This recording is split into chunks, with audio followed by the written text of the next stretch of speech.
বাজে একটা train experience করার পর সারা রাত না ঘুমিয়ে আমরা তাড়াতাড়ি বেরিয়ে পড়লাম হোটেলের উদ্দেশ্যে। আগে থেকেই হোটেলটা বুক করে রাখায় আর অতটা অসুবিধা হয়নি। ভোর ভোর পৌঁছে গেলাম হোটেলের কাছে। এখান থেকে এদের 6:30 চেক আউট আর চেক ইন হচ্ছে 7টায়, তাই 7টা পর্যন্ত আমাদের ওয়েট করতে হলো।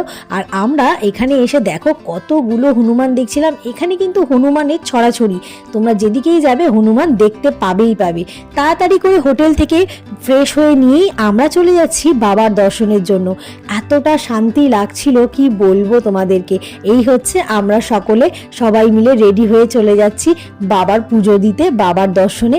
আর হাতে ছিল আমার হচ্ছে বাবার জন্য ধুতি আর মায়ের জন্য শাড়ি। যাই হোক, দূর থেকে দেখো বাবার মন্দির দেখে এতটা মনের ভেতরে আনচান করছিল, মনে হচ্ছিল যে কখন সেই মন্দিরে যাব আর বাবার দর্শন করব। প্রায় 10-12 বছর পর আবার এখানে এসে বাবার দর্শন করছি। জীবনে সুখ দুঃখ, ভালো থাকা মন্দ থাকা সব কিছুই কিন্তু আমি এনার উপর সঁপেছি।